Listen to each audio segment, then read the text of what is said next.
Hello everyone, कैसे हैं आप लोग? Hope you would be great and perfect. So welcome back to my channel. It's talent talk English once again. So आज हम फिर एक नई स्टोरी कवर करेंगे और इस स्टोरी का जो टाइटल होने वाला है वो है the elephant and the rope, यानी कि एक हाथी और एक रस्सी. ठीक है, विदाउट वेस्टिंग अ टाइम सीधा स्टोरी पर आते हैं और स्टोरी शुरू करते हैं. A man was passing by a camp of elephants, यानी कि एक आदमी वॉज पासिंग यानी गुजर रहा था बाय अ कैंप, एक कैंप की पास से, ऑफ एलिफेंट जो हाथियों का एक कैंप था वहां से गुजर रहा था. व्हेन ही सडनली स्टॉप, जब वह अचानक से रुक गया, ही नोटिस, उसने नोटिस मतलब होता है ध्यान देना, उसने ध्यान दिया that the huge elephants were tied only by a small rope around their front leg. उसने ये ध्यान दिया कि बहुत सारे विशालकाय हाथी जो हैं, जानवर जो हैं, वर टाइड बंधे हुए थे, यानी बांधे रखा था, only by a small rope, एक छोटी सी रस्सी के through, around their front leg, जो उनके आगे के पांव में बंधी हुई थी. No chains, no cages. It was obvious that the elephants could break free at any moment. वो ये कहना चाह रहा है कि ना तो वहां पे कोई चेन्स थी, जो लोहे की चेन होती है ना, तो वो ना कोई चेन थी, ना कोई केक्स, यानी केक्स कहते हैं पिंजरे को, ना कोई पिंजरे थे. इट वॉज ऑब्वियस, और ये स्पष्ट था, ऑब्वियस मतलब स्पष्ट था, that the elephant could break free, यानी कि जो हाथी है विशालकाय, वो इसको किसी भी समय तोड़ सकते हैं और फ्री हो सकते हैं, आजाद हो सकते हैं. Yet they did not even try, फिर भी वो इसका ट्राई भी नहीं कर रहे थे, प्रयत्न भी नहीं कर रहे थे इस रस्सी को तोड़ने का. क्यूरियस मतलब जिज्ञासु, क्यूरियस द मैन, जो आदमी था जो गुजर रहा था, asked a trainer standing near by, उसने उस ट्रेनर से पूछा जो वहां पे बगल में खड़ा हुआ था, जो उन हाथियों को ट्रेन करता है ना, उस ट्रेनर से पूछा, why don't these elephants just break the rope and escape. उसने ये पूछा कि ये इतने विशालकाय जो हाथी हैं, इस रस्सी को तोड़ क्यों नहीं रहे हैं और यहां से भाग क्यों नहीं जाते. ठीक है, स्केप मतलब भागना.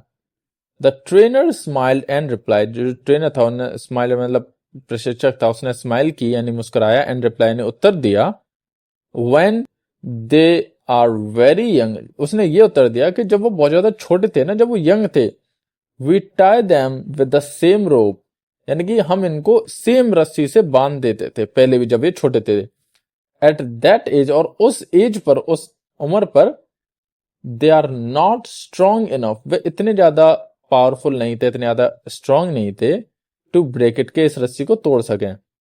They try again and again, उन्होंने बार बार प्रयत्न किया, बट फेल, लेकिन हर बार असफल होते रहे.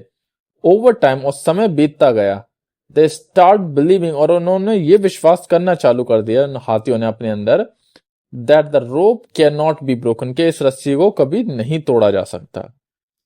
Even when they grow up, भले ही वो अब बहुत ज्यादा बड़े हो गए हैं, विशाल हो गए हैं, एंड बिकेम पावरफुल, और बहुत ज्यादा शक्तिशाली भी हो गए हैं, दे स्टिल बिलीव, वे अभी भी यही विश्वास करते हैं, they are not strong enough to escape, कि वो अभी भी यही विश्वास करते हैं कि हम इतने ज्यादा पावरफुल नहीं हुए कि इस रस्सी को तोड़ दें और हम यहां से स्केप यानी भाग सकें. द मैन वॉज सरप्राइज्ड, जो व्यक्ति था ना वो बहुत ज्यादा आश्चर्यचकित हो गया.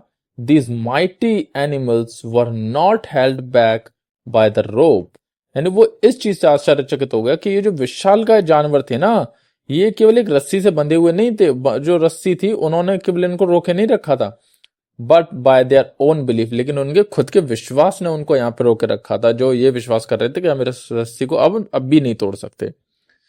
जस्ट लाइक दोज एलिफेंट्स, और उन हाथियों की तरह, many people in life hold themselves back because of past failures, और उन्हीं हाथियों की तरह बहुत सारे लोग भी अपने आप को रोक लेते हैं और अपने आप को पीछे खींच लेते हैं, क्योंकि अपने पास्ट फेलियर से, अपने जो उनके पास्ट में जो असफलताएं जो उन्होंने देखी होती हैं उसकी वजह से.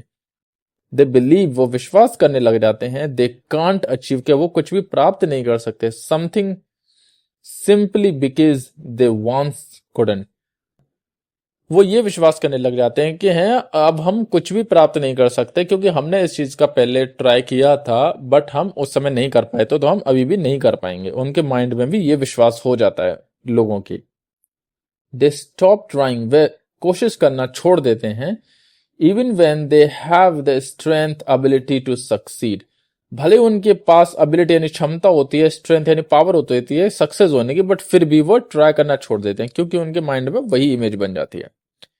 The story reminds us that our limitations are often in our minds. ये जो स्टोरी है, जो कहानी है ना, ये हमें ये सिखाती है कि हमारी जो लिमिटेशंस, हमारी जो सीमाएं होती है ना, वो केवल हमारे दिमाग में होती है, ना कि रियल लाइफ में. If we dare to try again, अगर हम दोबारा से प्रयत्न करने की हिम्मत करें, and believe in ourself, और अपने आप में विश्वास करें, वी मे डिस्कवर, हम खोज सकते हैं, that we are stronger than we think, हम ये पा सकते हैं अपने आप को कि हम उतने ज्यादा स्ट्रॉन्गर है जितना हम सोचते हैं ना, उससे भी कहीं ज्यादा स्ट्रॉन्ग है, मजबूत हैं, पावरफुल हैं, बट हम ऐसा नहीं करते हैं. So this is all about the story, guys. Hope you definitely enjoyed it. Now let's move ahead and let's see the difficult words of this story. The first word है tied, means बंधा हुआ.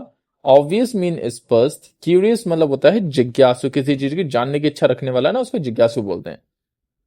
Trainer प्रशिक्षक. Escape मतलब होता है भागना. Mighty mean बलशाली. ठीक है. Failure mean असफलताएं. अचीव मतलब होता है किसी चीज को प्राप्त करना. अबिलिटी कहते हैं क्षमता को. सक्सीड यानी सफल होना. लिमिटेशंस मतलब सीमाएं. डिस्कवर मतलब खोजना, किसी चीज को खोज करते हैं ना, डिस्कवर बोलते हैं उसको. Okay, so we have completed the story, the word meaning of this story as well, and I believe that आपने जरूर कुछ ना कुछ सीखा ही होगा आज नया. आप में से बहुत सारे लोग भी ना अपने माइंड में बहुत सारी लिमिटेशंस बना के रह जाते हैं कि हम ये नहीं कर सकते, क्योंकि हमने एक दो बार ट्राई किया होता है, बट हम वो नहीं कर पाते ना, तो हमारे माइंड में इमेज बन जाती है कि ये ऐसा नहीं हो सकता है. अब बिल्कुल नहीं हो सकता. बट ऐसा नहीं है. अगर हम ट्राई करते रहेंगे, चीजें समय के साथ जरूर बदलती हैं, बट हमें ट्राई करना नहीं छोड़ना चाहिए.